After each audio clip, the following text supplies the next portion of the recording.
Okay, now the next question is question number 13 में आपको दिया है एक सर्कल दिया है और एक स्क्वायर दिया है। ठीक है, सर्कल का रेडियस जो है r दिया है और स्क्वायर का साइड जो है हमने लेट किया है x। ओके, क्वेश्चन ये कह रहा है कि जो सर्कमफ्रेंस ऑफ द सर्कल है, जो पेरीमीटर ऑफ सर्कल होता है, वो बराबर होगा पेरीमीटर ऑफ स्क्वायर के साथ। ठीक है, तो ये दोनों बराबर होगा। तो सर्कमफ्रेंस ऑफ सर्कल क्या है, 2πr है, और पेरीमीटर ऑफ स्क्वायर वो दिया है 4 इंटू साइड, जो हमें पहले से पता है। तो r, हमें r का वैल्यू कितना, सबसे पहले r का वैल्यू चाहिए। r is equal to 4x। अब सबसे पहले यहाँ से देखना, या आप डायरेक्ट कितना यहाँ से x का वैल्यू भी आप निकाल सकते हैं डायरेक्ट। ठीक है, कि ये 4 मल्टीप्लाई है उस तरफ जाएगा तो क्या हो जाएगा, डिवाइड। तो x is equal to 2πr upon कितना आ जाता है, 4। 2 1 ज़ा 2, 2 2 ज़ा 4, विच इज इक्वल टू कितना, πr अपॉन 2। ये डायरेक्ट कितना आप निकाल सकते हैं डायरेक्ट। ठीक है, तो चलो x का वैल्यू हमें मिल जाते हैं। तो इसके बाद कितना उन्होंने कहा है कि जो एरिया ऑफ सर्कल और एरिया ऑफ स्क्वायर है ना, उसका रेशियो निकालो कितना है। तो एरिया ऑफ सर्कल है πr square, area of square है साइड इंटू साइड यानी कि x इंटू एक्स। एक्स का वैल्यू मैंने पुट किया अभी, यहाँ से जो πr अपॉन 2 है वो दोनों यहाँ पे पुट किया। यहाँ से r कितना है, 2 टाइम्स यानी कि 2 बार है, तो r 2 है, तो यहाँ से 2 और यहाँ से 1 2 कैंसिल कर दिया, और पाई यहाँ से 1 यहाँ से 1 कैंसिल कर दिया। अब ऊपर तो कुछ नहीं बचा 1, और नीचे बचा ये पाई, और 2 2 सर 4। अब इसको रेसिप्रोकल किया तो 4 ऊपर चला जाएगा यानी कि 4 अपॉन पाई।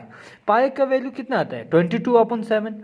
फिर से देखो ना, यहाँ से आ जाएगा 4 अपॉन कितना, 22 अपॉन 7 आ जाएगा। फिर से रेसिप्रोकल करेगा तो 7 ऊपर चला जाएगा और 22 नीचे। 2 2 सर 4, 2 11 सर 22, यानी कि 7 2 सर 14 अपॉन 11, यानी कि 14:11 इज द रेशियो। ठीक है, okay, next question. Okay, question number 14 में आपको 2 सर्कल दिया गया है, सर्कल 1, सर्कल फर्स्ट और सर्कल सेकंड। ठीक है, अब इन दोनों का जो रेडियस है ना, वो आपको रेशियो में दिया गया है 4:3 में। ठीक है, अब क्वेश्चन में हमने एरिया का आपने रेशियो निकालना है। Area of first circle divided by area of second circle is equal to πr1 का स्क्वायर अपॉन πr2 का square. Pi and pi get cancel. r1 हमें दिया गया था 4 और r2 दिया गया है 3, तो इसका स्क्वायर कर दीजिए। 4 4 सा 16 और 3 3 सा 9, तो इसका रेशियो आ जाता है 16:9 जी।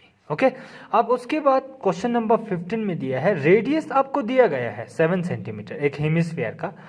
अब इसका total surface area of hemisphere निकालने के लिए बोल रहे हैं। इसका फॉर्मूला आपको पता है 3πr²। 3 तो 3, पाई का वैल्यू यहाँ पे मैंने पुट नहीं किया। क्यों नहीं किया, क्योंकि आंसर सब में जो ऑप्शन दिया गया है उस सब में पाई ऐसे की ऐसे रखा है, इसीलिए मैंने पुट नहीं किया। r कितना है 7, 7 इंटू 7, तो 7 7 49, 49 into 3 147 pi centimetre square is the total surface area of hemisphere आ जाता है। क्वेश्चन नंबर जो 16 है वो बहुत इजी दिया है कि आपको एक टेबल दिया गया है, क्लास और फ्रीक्वेंसी दोनों। ठीक है, क्लास इंटरवल आपने 0 to 5 ऐसे ऐसे ऐसे दिया है। अब आपको बताया गया है कि अपर लिमिट, मॉडल क्लास का अपर लिमिट निकालने के लिए। अब मॉड क्या होता था, हमने क्लास में पढ़ा कि मॉड होता है मैक्सिमम। मॉड का मतलब होता है मैक्सिमम होता है। तो देखो फ्रीक्वेंसी में सबसे मैक्सिमम है 20 वाला। अब इसका क्लास में देखो कि ये वाला होता है लोअर लिमिट और ये होता है अपर लिमिट, और क्वेश्चन पूछ रहा है कि अपर लिमिट क्या है। अपर लिमिट कितना दिया है 20, so the upper limit is 20 है। ओके ओके, नाउ नेक्स्ट कितना, क्वेश्चन नंबर 17।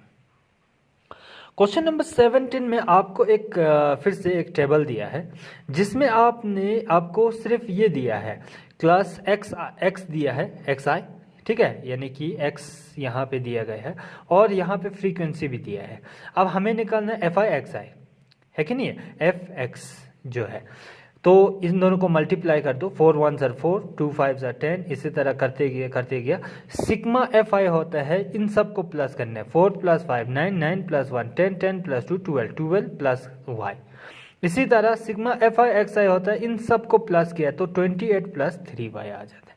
तो मीन आपको दिया गया है क्वेश्चन में 2.6, तो फॉर्मूला क्या होता था, mean is equal to sigma F I X I divided by sigma F I.